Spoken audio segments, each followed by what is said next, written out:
La deuxième mention spéciale de cette catégorie sciences, technologie et interdisciplinarité, je pense qu'il n'y a pas d'ordre dans les mentions, eh bien c'est Julie Perron. Que j'invite à me rejoindre. Julie Perron qui a fait un DESS en neuropsychologie clinique à l'université de Rennes 2. Bonjour. Bonsoir Julie.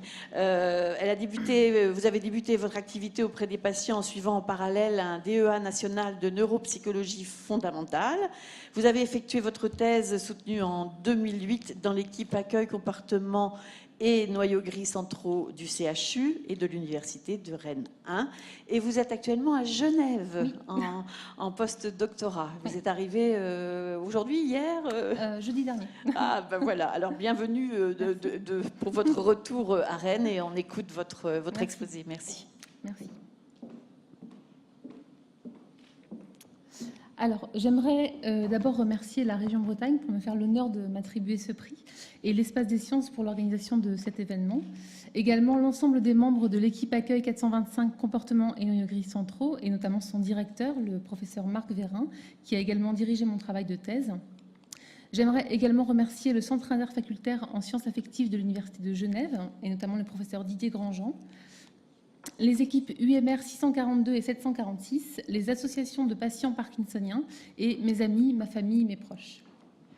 Alors, la maladie de Parkinson est une maladie du cerveau qui se caractérise par une dégénérescence, une perte progressive des neurones de structures implantées dans les profondeurs du cerveau que l'on appelle les noyaux gris centraux, et notamment dans la substance noire. La substance noire, les neurones de la substance noire produisent un neurotransmetteur qui s'appelle la dopamine et qui est impliqué dans le contrôle du mouvement. Donc, dans la maladie de Parkinson, la dopamine, enfin ce neurotransmetteur, est détruit, ce qui explique les symptômes moteurs de la maladie. Donc, durant les premières années et jusqu'à un certain stade d'évolution de la maladie, les traitements dopaminergiques vont permettre de stabiliser ce manque dans le cerveau. Mais au bout de quelques années, et à partir d'un certain stade de la maladie, les traitements ne seront ou plus efficaces et ou peuvent induire des effets secondaires indésirables. Donc, c'est à ce stade que l'on peut proposer aux patients la stimulation cérébrale profonde. Donc, c'est une technique neurochirurgicale qui consiste à introduire des électrodes profondément dans le cerveau et à stimuler des structures profondes dans le cerveau de manière électrique et continue grâce à une pile qui est reliée aux électrodes et qui est placée en région sous-claviculaire. Donc, les structures qui sont stimulées grâce à ces électrodes sont ce qu'on appelle les noyaux gris centraux. Donc, ce qu'il faut savoir sur ces structures cérébrales, c'est qu'elles disposent toutes d'une tricompartimentation fonctionnelle, c'est-à-dire qu'ils sont tous impliqués à la fois dans les fonctions motrices, comme on vient de le voir, mais également dans les fonctions cognitives et dans les fonctions émotionnelles. Donc, le noyau subthalamique ne déroge pas à cette règle. Donc, c'est la cible privilégiée dans le traitement de la maladie de Parkinson par stimulation cérébrale profonde. Et lui aussi présente une tricompartimentation fonctionnelle avec un territoire moteur, cognitif et émotionnel. Donc, comme vous allez le voir sur un extrait vidéo que je vais vous présenter, l'amélioration motrice induite par cette technique est majeure. Est-ce qu'on peut lancer la vidéo ? Ici ? Oui, ok. Donc ici, c'est un patient en off stimulation, mais en post-opératoire, en condition post-opératoire. Donc le stimulateur, la pile est sur off. Donc on voit qu'il est rigide, akinétique, il ne peut pas faire de mouvements normaux. Donc là, on voit ici également la rigidité. On a vu tout à l'heure qu'il y avait des difficultés pour la motricité fine. Également ici, un tremblement. Donc là, on voit le neurologue qui va mettre par un système de télémétrie externe la pile sur on du côté gauche, donc qui va avoir un effet sur le côté gauche du cerveau et un effet moteur sur l'hémicorps contralatéral, donc la partie du corps de l'autre côté de la pile. Donc là, on a vu une restauration motrice très nette et également de l'autre côté, une amélioration significative des symptômes moteurs de la maladie de Parkinson. Et là, le patient, la pile est sur on. Donc là, on voit qu'il peut récupérer une motricité fine à droite, puis à gauche. Et on va voir également qu'il retrouve la marche et une amplitude dans ses mouvements.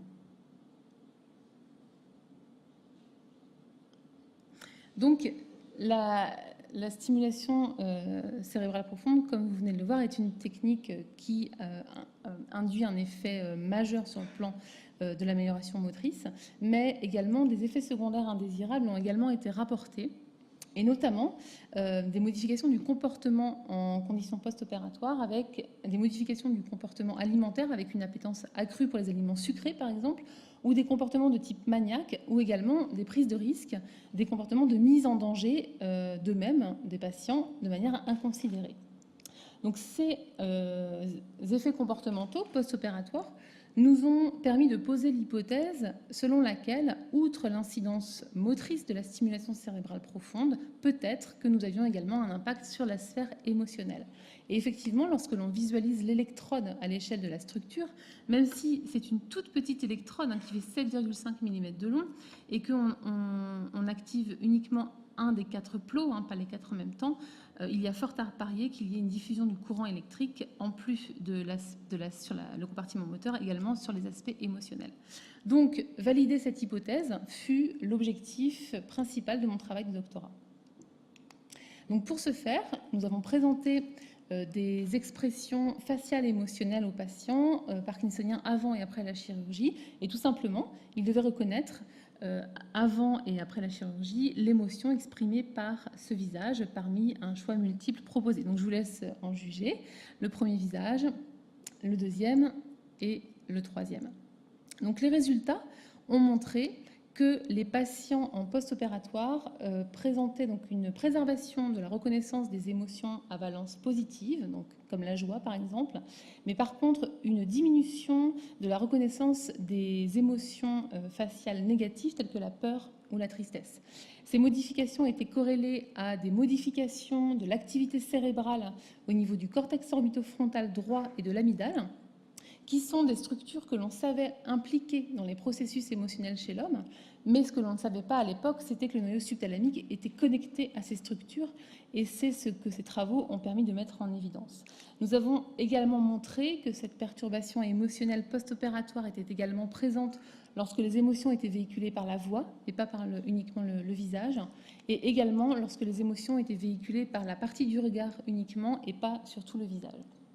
Donc ces travaux revêtent une portée fondamentale puisqu'en fait ils permettent de mieux comprendre le cerveau des émotions, les bases cérébrales sous-tendant les processus émotionnels chez l'homme, et notamment de mettre en évidence l'implication des noyaux gris centraux dans les émotions, ce qui était jusqu'alors totalement inexploré dans les neurosciences affectives.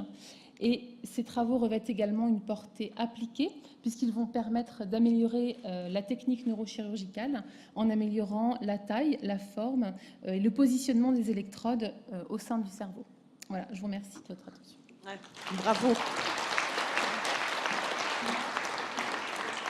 Voilà encore un beau travail. Bravo, félicitations.